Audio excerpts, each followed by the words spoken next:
एखन हम सब समस्तीपुर जिलाक वारिसनगर विधानसभा कलवारा गाँव में छी। आई जे लोहाक सीढ़ी चढ़ैत हम देखाई दऽ रहलहुँ अछि से हमरा कोनो छत पर नहि बल्कि एकटा पुल पर लऽ जायत। जी, अपने एकदम सही सुनि रहल छी आ एकदम यथार्थ देख रहल छी। हमरा लगैए जे ई दुनियाक पहिल पुल छै जाहि पर चढ़बाक लेल लोक लोहाक सीढ़ीक उपयोग करैत छथि। आ ताहियोसँ बेसी रोचक गप ई छै जे ई पुल एकटा आँगनमे खत्म होइत अछि।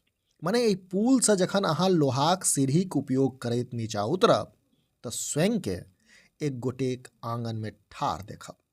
भाईजी ई पहिल एहन पुल भेल जे पुल पर से अहाँ उतरू तऽ सीधे अंगनामे जे छै से आउ। और सरकार के व्यवस्था जे चाचा जी के लेल अतेक भारी करोड़क करोड़ खर्चा कऽ कऽ आ लोहा वाला पुल बना कऽ हिनका घर में उतारि रहल छथिन। से तऽ होइते छै सब जगह के, तऽ मानि लिअ हम सब पुल पर चढ़ि रहल छी। हमरा सबके जीवन के ई पहिल अनुभव आ बुझाइ आखिरिये रहत।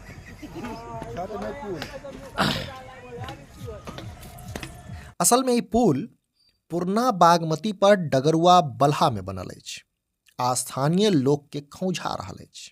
लोकक अनुसारे एहि पुलक शिलान्यास 1 नवंबर 2013 में ओहि समयक विधायक अशोक कुमार मुन्नाक द्वारा नाबार्ड योजनाक तहत भेल छल। आ पुल सेहो बनिकऽ तैयार भऽ गेल, मुदा अप्रोच बनिते ताहिसँ पहिने जमीन विवाद ठाढ़ भऽ गेलै। परिणाम ई भेलै जे ठेकेदार एहि परियोजनाकेँ आधे पर छोड़ि देलक आ से ताहि बातक 1 दशक बितलाक बादो आइ धरि एहि पुलके एकटा अप्रोच नसीब नहि भऽ सकल अछि। बादमे हारि थाकि कऽ स्थानीय लोक अपन संसाधनक बल पर एहि पुलमे लोहाक सीढ़ी जोड़ि देलनि जे आइ धरि लोकक लेल आवागमनके आधार बनल अछि।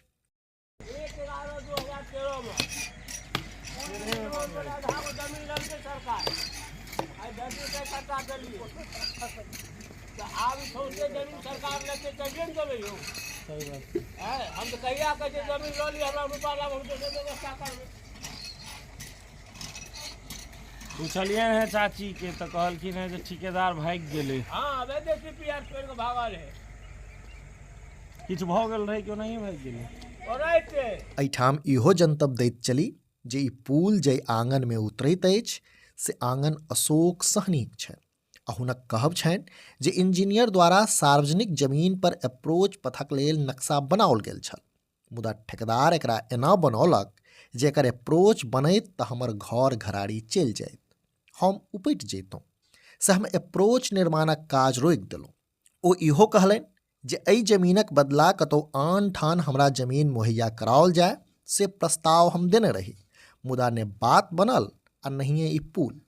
वर्तमान स्थिति ई छै जे लोक लोहाक सीढ़ीक उपयोग करैत एहि पुल पर चढ़ैत छथि आ पुलक ओहि पार उतरैत छथि। अपने लोकनि समधिया देख रहल छी।